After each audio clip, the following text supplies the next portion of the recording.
Pessoal, estamos no ar com você com o Dinheiro de Hoje, seu programa sobre investimentos aqui nessa parceria entre a Com Dinheiro e a BBC News, para trazer para vocês as principais mentes do mercado, que faz o mercado financeiro brasileiro acontecer, um bate-papo leve, mas sempre com o intuito de tornar você um investidor melhor a cada dia, falando com participantes de mercado, gestores, grandes nomes do mercado financeiro e, naturalmente, executivos das principais companhias listadas também. E hoje nós vamos bater um papo com a Letícia Mendiuti, que é sócia da Oris Investimentos, responsável pela área de crédito. Vamos falar um pouquinho de crédito, nesse momento muito interessante desse mercado, vários movimentos que aconteceram nos últimos meses, nos últimos anos, que trazem uma cor diferente para esse mercado de crédito aqui no Brasil. Letícia, um prazer recebê-la aqui no Você com Dinheiro de hoje. Obrigada, Felipe, é um prazer estar aqui. Queria agradecer também a Com Dinheiro pelo convite. Muito bem, então vou começar do começo, começar com aquela tradicional pergunta dura para a gente. Aqui não tem moleza, não tem moleza, aqui a gente está para tirar as dúvidas mesmo. Crédito privado CDI careca, faz sentido? Bom, vamos lá. Eu acho que a gente tem que separar um pouquinho, né? O crédito privado ele é muito amplo. Então, no momento, a demanda por crédito privado ela está realmente muito alta. Porque outras classes de ativos não estão performando tão bem, porque existe um cenário de incerteza lá fora, nos Estados Unidos, um cenário político, fiscal aqui no Brasil que é muito também complicado. Então, muitos participantes do mercado estão migrando, né? Muitos investidores estão migrando para o crédito privado. Então, esse CDI careca que você está colocando são operações isentas, né? Isentas de imposto de renda para a pessoa física. Então, faz sentido porque quando a gente está falando em créditos de alta qualidade, que no jargão de mercado a gente chama de high grade, eles têm um risco muito irrisório frente ao que é o risco do tesouro. Então, eu tenho o benefício ainda de ter essa isenção fiscal. Então, desde que eu esteja investindo em veículos ou em ativos de alta qualidade, não é que eu estou ganhando a mesma coisa que eu ganharia se eu investisse num título público. Eu estou ganhando pelo fato de eu ter esse benefício fiscal que está bem balanceado frente ao risco daquele papel.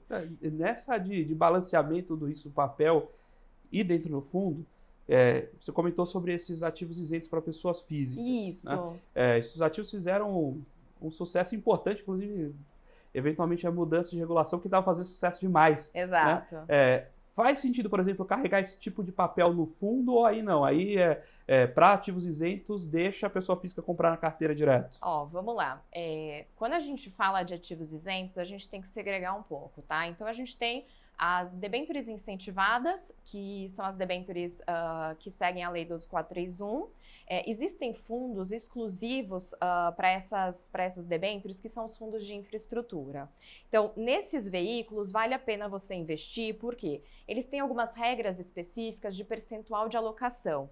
Então, depois, passados 2 anos, né, tem uma regra intermediária, mas que não vale a pena a gente mencionar, passados 2 anos, o fundo ele tem que ter 85% do seu ativo investido nesse tipo de debênture. E com isso, toda a carteira do fundo ela fica isenta. Então, para esses ativos, você tem a alternativa de investir diretamente, comprar os títulos, né? Então, por exemplo, uma debênture que é incentivada de uma empresa que você goste, ou então você pode selecionar algum gestor de sua confiança e investir nesse fundo. Existem prós e contras para ambas as opções. Só que existem outras opções, que são os CRAs e os CRIs, CRA, CRIs, que você não tem veículos específicos que você pode... na verdade, você tem os fundos imobiliários, no caso dos CRIs, né? Mas aí vale mais... se você não for investir num fundo de CRI de papel, que a gente chama, faz mais sentido você investir diretamente no papel, porque são ativos que num fundo institucional, num fundo DI clássico, você não vai colocar, porque como eles são isentos, a remuneração deles é menor. Então, não faz sentido você colocar esse ativo num fundo que você vai pagar imposto de renda. Então, daí faz sentido mais você carregar na pessoa física, Porém, algumas casas, inclusive a Oriz, né, da qual eu sou sócia, a gente tem um produto de carteira administrada que a gente faz essa gestão para o cliente alocando diretamente na pessoa física. Então, a gente simula um fundo de investimento, mas a gente é um contrato, né, de prestação de serviço que nós compramos, vendemos, votamos, tudo com base numa procuração que o cliente nos dá para fazer essa gestão. Então, a gente simula um fundo e qual que é a vantagem de você fazer isso? Você consegue colocar estes ativos e ainda assim numa estrutura, né? E ainda assim manter a isenção fiscal para a pessoa física. Agora, quanto à própria seleção desses ativos, crédito não é um bicho simples. Não é. Como é que a pessoa física encontra esse crédito? E o que ela pode ter de composição de carteira? Quando eu vejo um fundo de crédito como esse, geralmente você tem um nível de diversificação, inclusive substancialmente maior do que um fundo de ações. O fundo de ações é comum você pensar que o teto da diversificação fica na casa de 10, 13 ativos. Lógico que existem fundos que têm mais ativos, mas quando a gente pensa aquele benefício clássico da diversificação, você lá, Markowitz vai acrescentando, você alcança o ponto ótimo de diversificação na casa de 13 ativos. Para crédito, isso é muito diferente, porque o ponto de... O benefício digamos, limitado e a perda é integral. Então, geralmente eu vejo fundos de crédito com 50, 60 papéis.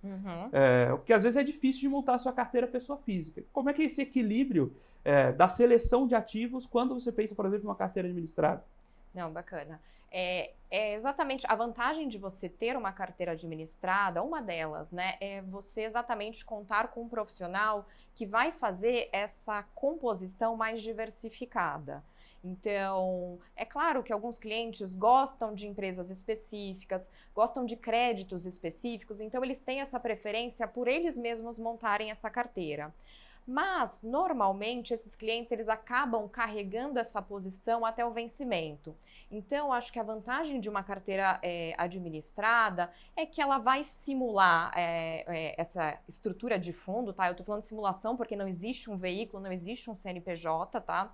É só uma prestação de serviço, mas você tem um profissional fazendo toda essa diligência de crédito, jurídica, porque assim... A precificação desses papéis também ela varia ao longo do tempo. Então, não é porque é renda fixa que você não vai ter nenhum nível de volatilidade. Lógico, você tem um menor nível de volatilidade, porém essa volatilidade existe. Então, você ter esse profissional que faz essa gestão da sua carteira, você pode ter uma rentabilidade melhor, porque em momentos de movimento de mercado, o gestor ele pode vender aquele ativo, trocar aquele ativo por um que está com o melhor risco-retorno. Então, você pode colocar, por exemplo, como é que funciona a grosso modo, tá? Então, tem uma taxa de emissão, essa taxa ela pode, então, variar ao longo do tempo, conforme a percepção de risco, tá? Daquele devedor, e essa taxa, né, ela pode aumentar ou diminuir. Então, no caso de diminuição, significa que aquele crédito melhorou, tá? O spread reduziu porque o crédito está melhor,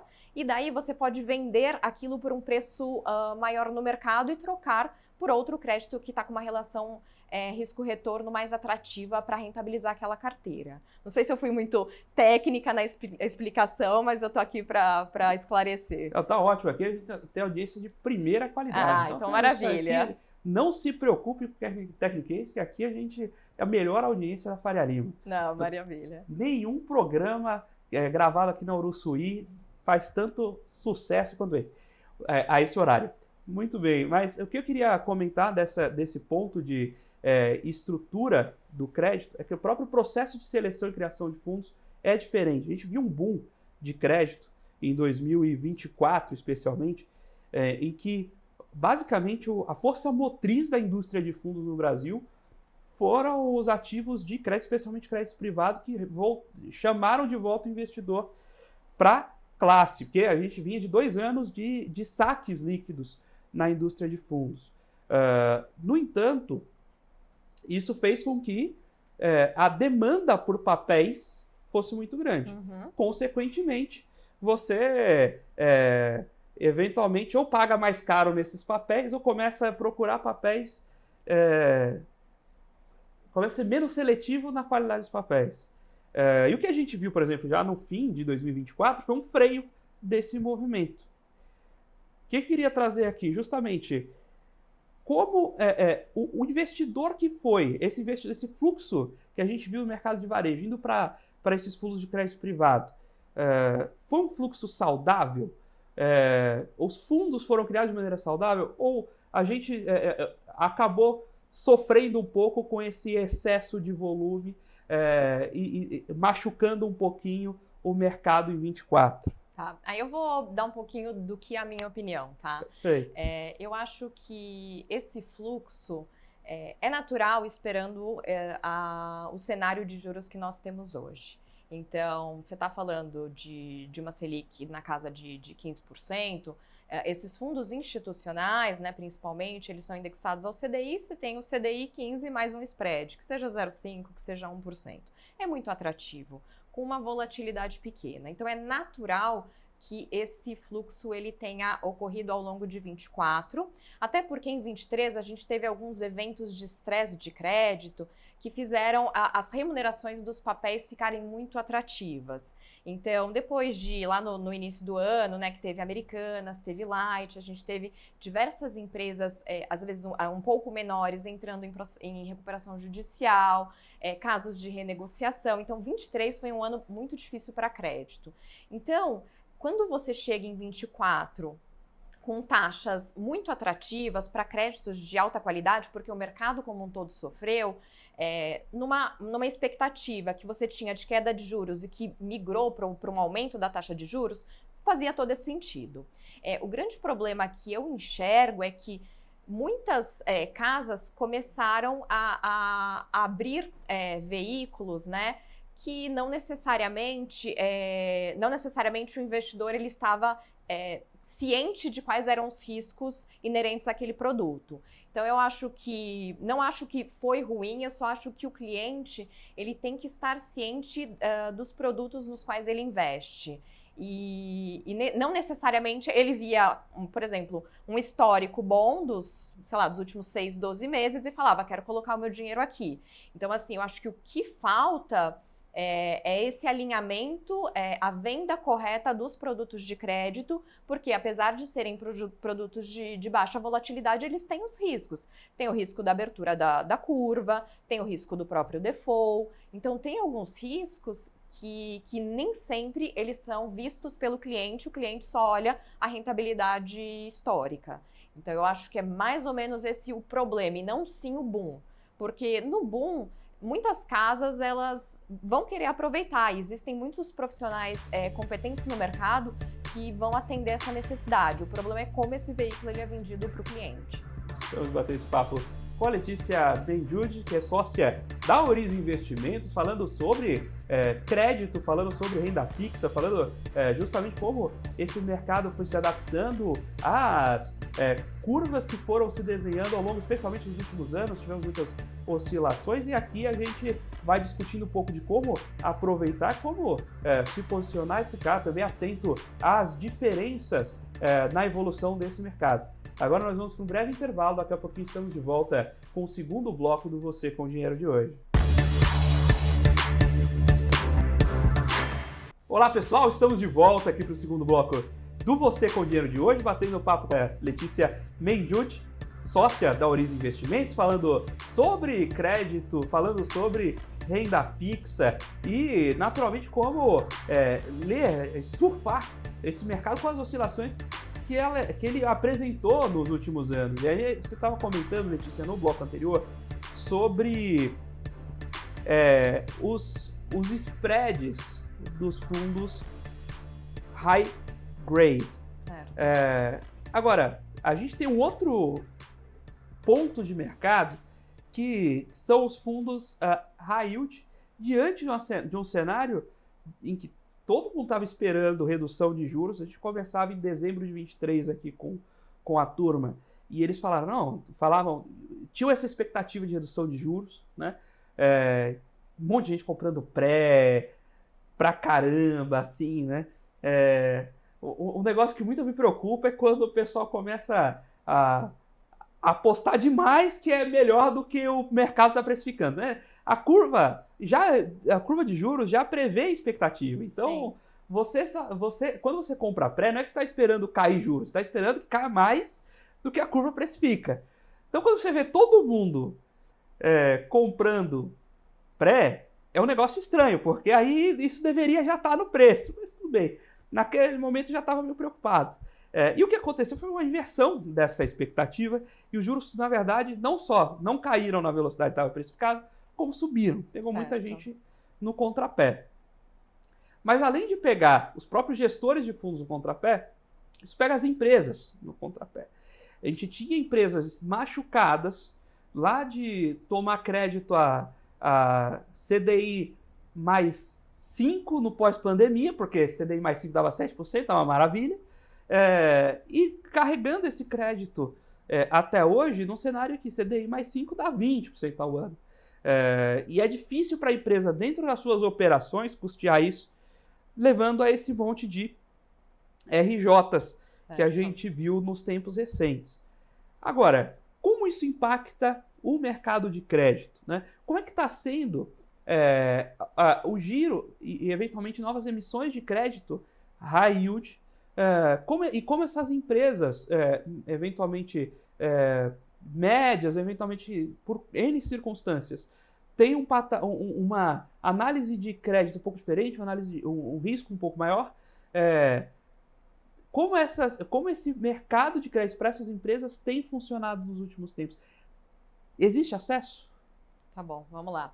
Acho que eu vou dar um contexto um pouquinho do que aconteceu. Então, assim, vamos voltar lá para 2024, né? Quando a gente falou desse boom de crédito, desse aumento de apetite e o fechamento dos spreads, né? A redução dos spreads. Então, quando você é uma empresa que está num cenário que você espera uma taxa de juros em queda e um spread, né, que é esse prêmio, também em queda, baixo, o que acontece? Você fala, vou aproveitar essa janela de mercado e vou fazer uma captação. Ou então, vou refinanciar aquela dívida que eu tomei mais cara, tá? E isso gerou um boom de emissões, tá? Empresas mais high grade, algumas empresas menores e mais high yield. E esse movimento também de entrada de empresas high yield no mercado de capitais, ele já vem de alguns anos. Então, uma forma de diversificação. Então, muitas empresas estão migrando, né, diversificando a sua dívida com base no mercado de capitais. Então, muitas empresas começaram a fazer essas emissões considerando essa janela de mercado. Só que o cenário virou e muitas captações elas passaram a ficar caras mesmo em cenário que eu tenho spreads baixos. Então, esse que é o grande problema, né? O cenário ele mudou muito rápido e muitas empresas que às vezes não tinham um balanço tão robusto, pelo fato de ter essa demanda muito intensa por crédito, conseguiram colocar os seus papéis. Só que essas dívidas, elas são pós-fixadas, em geral pós-fixadas. Então, agora elas estão sofrendo com esse juro mais alto e vão sofrer por esses próximos anos. Então, nós temos só que isso já aconteceu. Então, agora, a gente viu até um movimento importante em dezembro de 2024, né? Que a gente viu uma forte captação dos fundos de renda fixa e dos fundos de crédito. Em parte, isso foi uma remessa, né, de recursos por parte de empresas, mas também tem uma preocupação maior com o setor, com o mercado de crédito, dado essa deterioração no cenário. Então, hoje, a gente não vê tantas emissões high yield. A gente vê ainda emissões high grade, um volume considerável, mas emissões high yield, eu acho que elas aproveitaram mais a janela de 2024, porque o cenário ainda era mais positivo do que ele é hoje.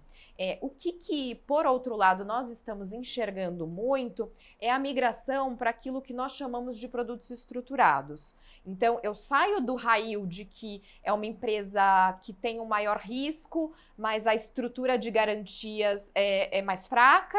Eu tenho um devedor único que pode sofrer com condições de mercado, redução de PIB, algumas empresas do agronegócio que performaram muito mal, então a gente teve todo aquele desempenho ruim, né, de Fiagros e etc.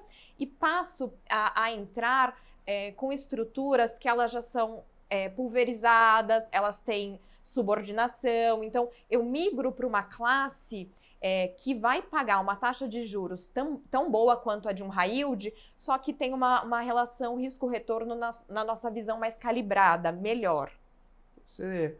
Quando se fala em operações estruturadas, você pode compartilhar um pouco com a gente quais estruturas vocês enxergam aí? Você já pincelou sobre as garantias, mas o que mais vocês olham de característica? Como vocês conseguem usar, digamos, essa engenharia financeira para compor a partir de ativos eventualmente um pouco mais arriscados, algo mais sólido que você consiga transmitir essa digamos, segurança ao investidor? Não, bacana. Existem algumas estruturas, tá? A gente, antes de entrar nos FDICs, né, que eu acho que é um assunto interessante para a gente abordar, quando a gente fala de dívida estruturada, a gente pode fazer uma própria emissão de CRA, que tem um CRA sênior e um CRA subordinado, e esse subordinado, ele na verdade é a primeira perda. Então, eu posso fazer uma cessão de carteira. Eu tenho na verdade, alguma empresa que tem um balanço robusto, mas não tão robusto a ponto de fazer uma emissão clean, né, sem garantias. Só que ele tem uma carteira de recebíveis de alta qualidade. Então, por exemplo, grandes tradings internacionais. Então, o que ele pode fazer? Ele pode tomar dinheiro com base nessa carteira, na cessão desta carteira. Por quê? Porque daí o meu primeiro risco são as tradings não me pagarem. E se ele tiver entregado o produto, é altamente improvável que essas tradings, por exemplo, elas vão deixar de pagar porque elas já receberam o produto. A gente chama de créditos performados, tá? Já tem nota fiscal e a gente eventualmente tem um risco de entrega mais segurado e etc. Então, primeiro, garantias de carteiras de alta qualidade. Segundo, subordinação, quando você tem esses, para mitigar riscos de eventual inadimplência, tá? Outras operações que não são essa cessão de carteira podem ser, você vai dar um crédito, por exemplo, para uma varejista, mas ela tem recebível de cartão de crédito. Então, como você monta, a beleza desse produto é que você pode montar de diversas maneiras. Você pode pegar um imóvel localizado numa região, imóvel comercial localizado na Faria Lima. Você pode pegar uma fazenda localizada no Mato Grosso que tem uma liquidez maior. Então, assim, como você monta é muito particular. E esses produtos, por isso, você tem essa flexibilidade em criar não só uma garantia, você cria um combo de garantias. E daí você tem todas essas garantias que elas podem ser executadas ao mesmo tempo. Você consegue, então, montar um produto que ele é robusto de diversas maneiras. E tem um outro ponto que é muito importante, que é a documentação. Então, documentações que protejam o investidor, a gente chama de cláusulas de vencimento antecipado. Então, troca de controle, RJ, covenants financeiros. Então, tudo isso ajuda a deixar aquela emissão, aquela estrutura mais robusta para o investidor. Então, é isso que eu chamo de produtos estruturados. E falando também de uma classe que eu acho que são os FDICs. Os FDICs, acho que teve alteração na 175, que antes eles não poderiam o público geral não podia investir nesse tipo de fundo. E hoje você tem uma mudança. Então, muitas casas estão explorando estrutura de FDICs e tem muitos FDICs bons no mercado. Então, vou dar um exemplo, o FDIC de FGTS, que é a antecipação do FGTS. Você tem o risco, você trava aquela margem e você tem a segurança porque o recurso existe. Então, o que mais que eu posso falar? Crédito consignado federal. geral. Então, tudo isso, desde que você faça um hedge da carteira, porque é uma carteira um pouco mais longa. Então, tem diversas operações, diversos FDICs, estruturas que têm uma remuneração adicional, também por uma outra questão, que é a liquidez, né? São produtos de menor liquidez, eu acho que isso que é importante enfatizar, mas que do ponto de vista de crédito, eles são muito seguros. Então, são uma opção bem atrativa no mercado hoje, para quem quer aumentar um pouquinho a rentabilidade dos seus investimentos. E para a pessoa física comprar FDIC, aproveitar dessa atualização, um pouquinho complicado para essa pessoa física entender subordinação, entender estrutura de antecipação de recebíveis, gestão de liquidez, esse tipo de fundo. É complicado. O que as casas estão fazendo é montar esses fundos, né, FICs de FDICs, para distribuir para público geral. E sim, é difícil, porém ele é vendido com um produto que vai ter baixa volatilidade, porque são ativos de menor liquidez, que trazem uma rentabilidade estável. Então, o que o investidor ele precisa saber? Ele não precisa entrar no detalhe de subordinação de cada um dos investimentos, qual que é o tipo de FDIC que está na carteira. Lógico que é interessante dar uma olhada, né? Mas o gestor, né? O gestor ele tem essa responsabilidade de olhar individualmente cada um. O que o investidor, pessoa física, pode olhar para ter uma tranquilidade maior sem ter que entrar a fundo em cada um dos investimentos? Concentração, que é super importante em crédito, como você mesmo mencionou no início, né, da nossa conversa. Esses FDICs, em geral, eles não têm os FICs, né? Eles não têm a subordinação, mas ele pode abrir os investimentos e ver a subordinação de cada um dos investimentos, só para ter uma referência, porque também isso é muito relativo, tá? Depende muito do risco da carteira. E ele pode, o que é muito importante é o prazo de resgate, que a gente, inclusive, estava conversando antes dessa nossa conversa. FDIC é um ativo mais ilíquido, com algumas exceções. Tem FDICs que têm maior liquidez no mercado, mas em geral não é algo que você vende com tanta facilidade. Então, esses fundos, o ideal é que eles tenham prazo de resgate pelo menos de entre 60 e 90 dias, melhor se for 90 dias, ou que eles sejam fundos fechados. Porque isso é muito importante. Se por qualquer ventura tiver uma necessidade de resgate grande, o gestor ele vai ter dificuldade na hora de monetizar esses investimentos, porque eles têm menor liquidez no mercado, e daí ele pode ter uma perda, porque ele vai ter que vender por um preço menor do que efetivamente vale aquele ativo. Estamos batendo esse papo com a Letícia Benjude, que é sócia da Oriz Investimentos, falando um pouco sobre renda fixa, sobre o mercado de crédito, os pontos de atenção e a própria evolução dele nos últimos anos, seja a evolução regulatória, seja a própria dinâmica de juros e como ela impacta esse mercado. Agora nós vamos para um breve intervalo, daqui a pouquinho estamos de volta com o terceiro bloco do Você com o Dinheiro de hoje. Olá pessoal, estamos de volta aqui para o terceiro bloco do Você com o Dinheiro de hoje, batendo papo com a Letícia Benjude, que é sócia da Oriz Partners, falando sobre crédito, falando sobre a renda fixa, a evolução desse mercado, inovações do ponto de vista regulatório, própria evolução por causa da taxa de juros, como esse mercado, a dinâmica desse mercado nos últimos tempos, naturalmente olhar um pouquinho para frente também. A gente terminou o último bloco falando sobre liquidez em FDIC. Os FDIC geralmente são ativos pouco líquidos para que o fundo que os carregue na carteira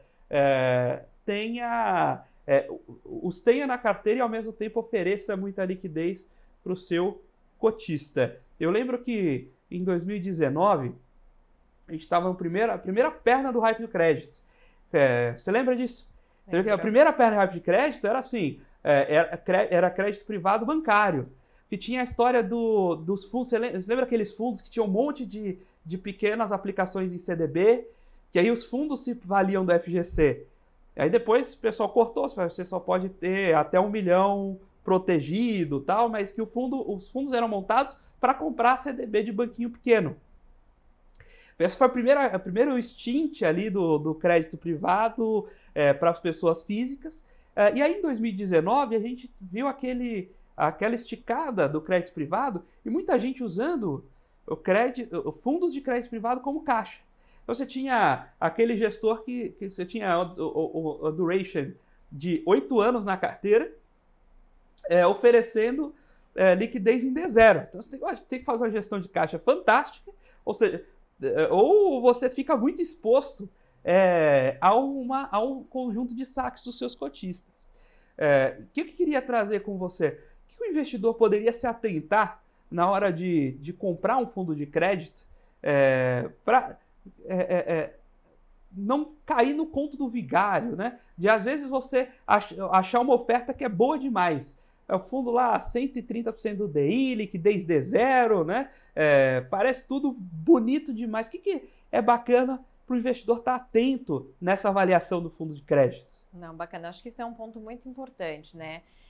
Esses fundos D0, D1, D0, D0, que está rendendo 130, eu já vou falar, foge, porque se tiver algum resgate maciço, esse 130 ele realmente vai ficar bem menor do que isso, porque essa carteira ela não tá adequada, né? O ALM dessa carteira não tá adequado. Então, o que nós falamos, não dá para fazer. No mercado de crédito, ele é um mercado que tem amadurecido bastante, um mercado com grandes players.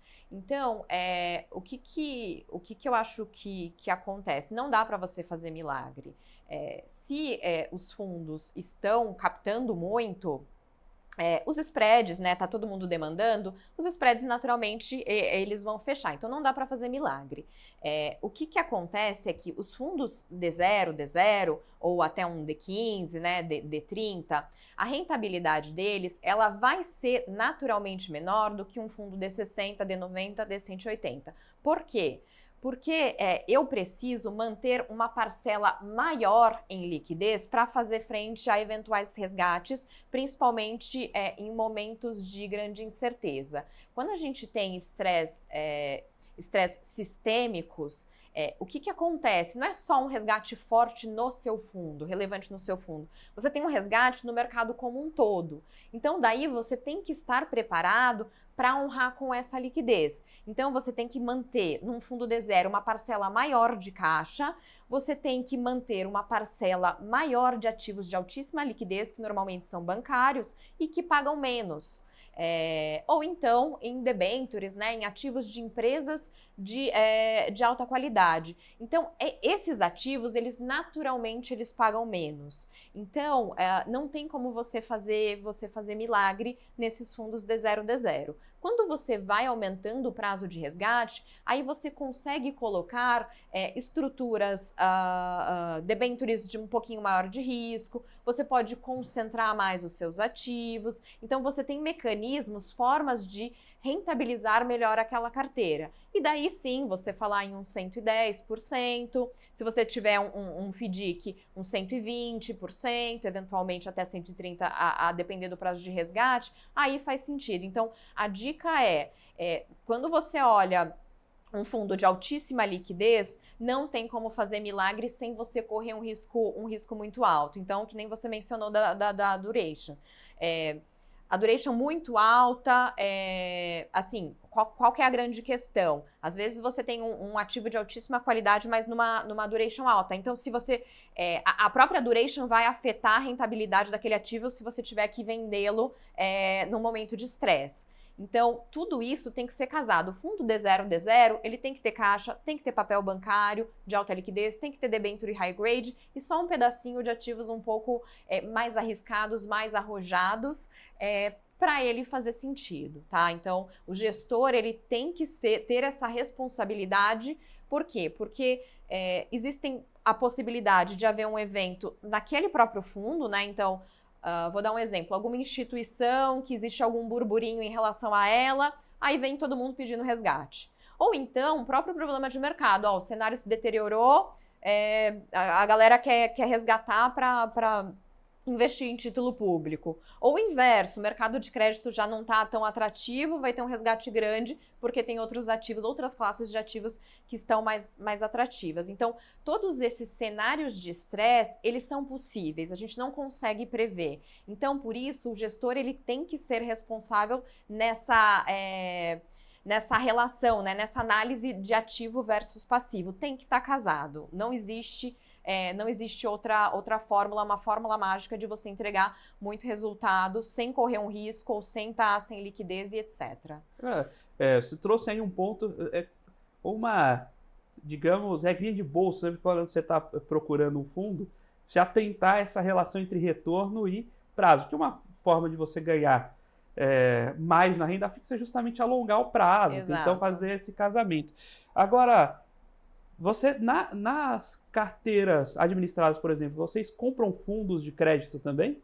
Não, na verdade, Aí só crédito direto. A gente tem alguns tipos de carteira, tá? A gente tem as carteiras que são puramente de crédito privado, daí nós não compramos fundo, não faz sentido a gente colocar, não é a estratégia desse investimento. Mas a gente tem as carteiras que nós chamamos de carteiras amplas, que daí a gente pode comprar crédito através de fundos, mas qual que é a nossa estratégia aí? Vamos buscar oportunidades que a gente não tem tanta expertise, que não é o nosso foco. Então a gente pode buscar alguns fundos específicos aqui dentro do Brasil ou fundos inclusive nos Estados Unidos ou no exterior. E daí a gente tem um time especializado na análise desses gestores, normalmente são casas muito grandes que têm um histórico de performance de anos, né? Então a gente pode sim investir em fundos, mas nós buscamos dentro da Auris sair, na verdade, desse mundo que a gente acha que a gente faz bem. Então, por exemplo, o que nós podemos fazer? Fundos de infraestrutura de projetos que são emissões 12431, mas não são essas emissões dessas empresas que já estão rodando, são projetos que têm as suas complexidades. Então, nós podemos investir nesses parceiros. Ou, por exemplo, algum fundo distressed, que a gente acha que é interessante e a gente tem mandato, né? Porque acho que isso que é importante, né? A gente tem essa separação das carteiras, porque o cliente quer esse risco. Eu, Letícia, não faço esse fundo de distress, então a gente pode fazer parcerias para a gente também olhar com uma visão mais ampla para a carteira do cliente, se for isso que ele tem de apetite. Então, o que eu queria trazer justamente de olhar, né? Como se coloca agora fora da posição de gestora das carteiras diretas, mas como o investidor, pessoa física, poderia avaliar um fundo de crédito? Como ele poderia... Eu acho que assim, tem que ver... Vamos lá. Primeiro, a instituição. Quem que é a gestora? Qual que é a expertise, o histórico das pessoas que estão ali? Eu acho que esse é o primeiro passo, né? Então, a pessoa, ela trabalha com crédito, trabalha já há muito tempo nesse mercado, tem uma rede de economistas também para dar essa visão mais macro, porque o crédito acaba entrando muito no micro, né? O gestor de crédito, analista de crédito, ele entra muito no micro, mas não dá para você desprezar questões macroeconômicas na gestão. Então, quem que é o time econômico que também está suportando essas decisões?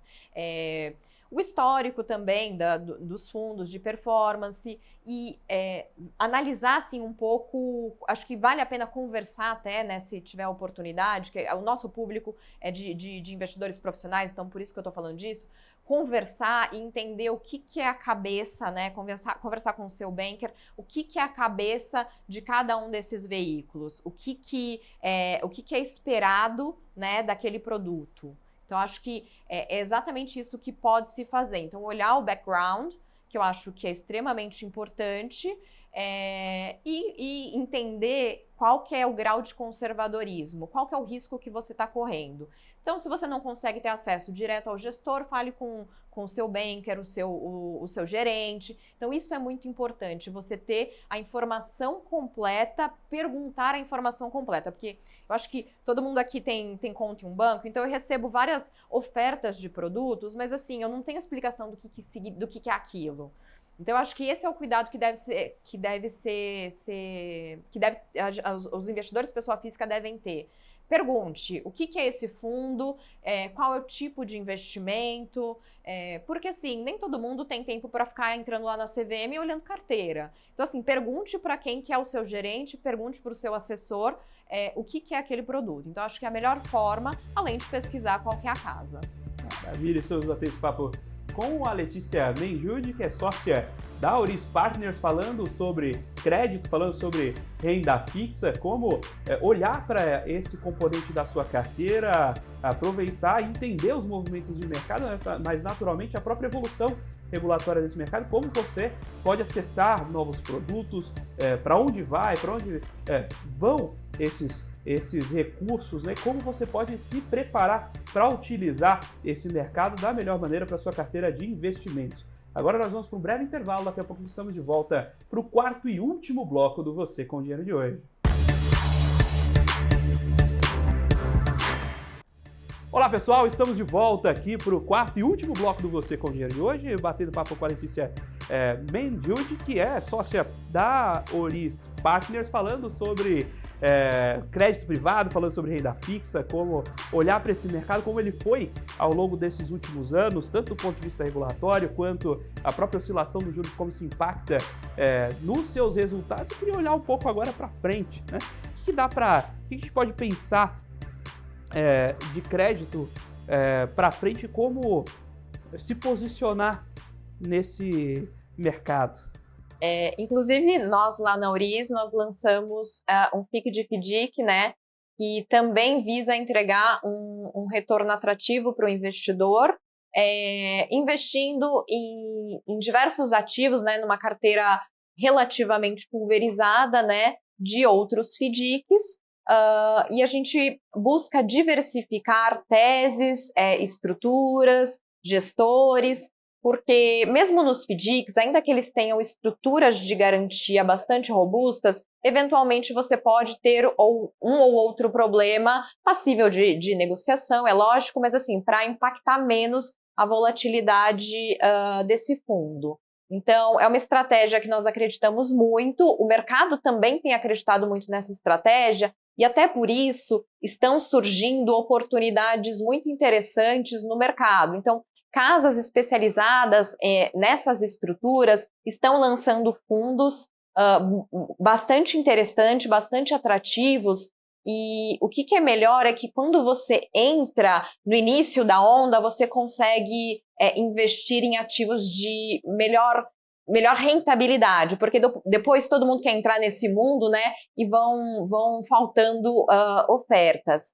Então, a ideia é a gente sempre buscar teses que estão surgindo agora, mas que são robustas, possuem garantias e que a gente estudou muito, legislação, a parte do próprio regulamento. Então, a gente é muito diligente nesse processo de fazer análise de carteira histórica, de fazer análise documental, de buscar jurisprudência. Então, é um mercado muito amplo, com diversas oportunidades, e a gente acha que para o investidor que tem uma menor necessidade de liquidez imediata, que pode investir num fundo que seja D90, né? O nosso especificamente é um D90, ele é um fundo muito, muito interessante e eu acho que uma excelente oportunidade para esse tipo de investidor. Agora falando desse novo produto, conta um pouquinho para a gente de Auris, né? O que vocês têm? Você já comentou sobre carteira administrada lá no começo do programa, agora o FDIC, um fundo próprio lançado. O que vocês têm ali de produto que vocês olham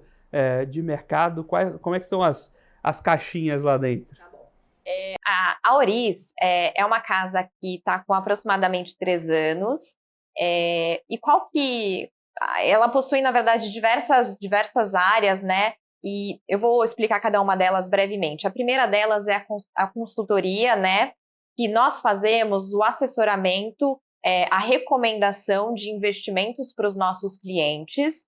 Então, essa é um dos grandes pilares da empresa. Os nossos investidores, eles são majoritariamente investidores profissionais. Então, esse é o foco do nosso público.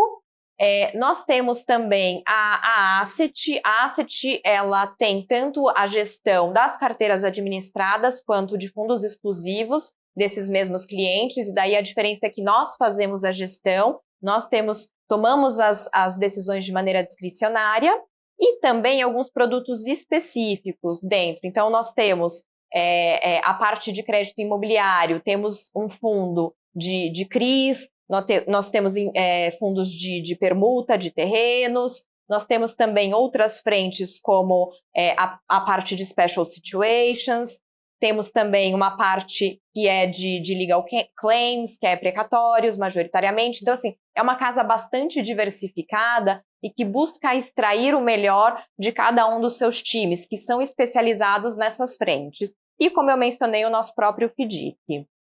Além disso, considerando, né, asset e consultoria, nós estamos com um AUC de aproximadamente 7 bilhões de reais, então nós crescemos numa velocidade bastante interessante, estamos com novas captações, né, então a gente busca crescer ainda mais, e além de tudo nós temos um pequeno IB, porque é um grande diferencial da casa, porque muitos dos nossos clientes, eles são empresários, e da mesma forma que eles precisam de alguém para assessorá-los, né, na gestão dos seus, na escolha, né, dos seus investimentos, eles eventualmente precisam de soluções para suas próprias empresas. Então lá temos um IB que já fez também um volume grande de ofertas a mercados e que tem muita expertise nesse setor. E nessa composição, especialmente essa parte de consultoria e a gestão de carteiras administradas, qual que é o target aí, o ticket-alvo? O ticket, na parte a gente está falando de investidor profissional, certo? Então, a gente está falando de patrimônio de pelo menos 10 milhões de reais. Só que esses 10 milhões, eles são uma visão global do cliente. Então, por exemplo, nas nossas carteiras administradas, a de crédito privado, tickets de 2 milhões, 3 milhões já são factíveis para a gente fazer a gestão. A gente não faz carteiras menores porque nós gostamos de trazer um serviço que seja mais exclusivo para o cliente. Eu poder tirar um tempo para discutir a carteira, discutir as estratégias. Então, a ideia é trabalhar com esses investidores profissionais. Então, o foco seriam recursos a partir de 10 milhões. Muito bem.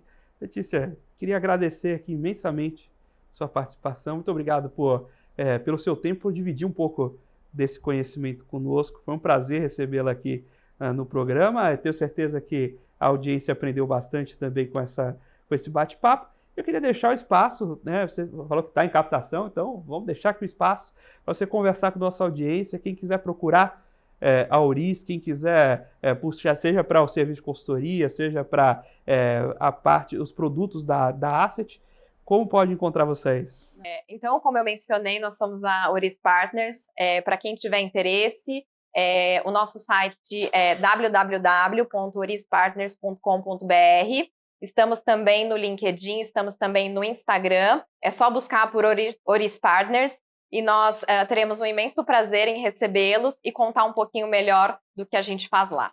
Muito obrigado mais uma vez, Letícia. Foi um prazer receber. Obrigada a você, Felipe. Muito obrigado, naturalmente, ao pessoal da Auris Partners por ceder aqui a participação da Letícia. Muito obrigado a você, telespectador aqui da BMC News, investidor e profissional de mercado, pela sua companhia, pela sua audiência. O Você com Dinheiro vai ao ar aqui nessa parceria entre BMC News e Com Dinheiro, justamente para trazer para vocês essas mentes que fazem o mercado financeiro brasileiro acontecer. E se você quiser saber um pouco mais sobre a Com Dinheiro, como ela pode ajudar você, seus investimentos, ao seu negócio, visite lá www.comdinheiro.com.br. Manda também para a gente um e-mail em contato@comdinheiro.com.br. Vai ser um prazer receber o contato de vocês. Pode mandar aquele convite para o café que a gente aceita, viu? E, inclusive, se você acompanha aqui o programa, quer ficar sabendo antes quem são os convidados, quem vai aparecer em cada dia, os making-offs aqui da programação, siga lá a gente no Instagram, @você.comdinheiro,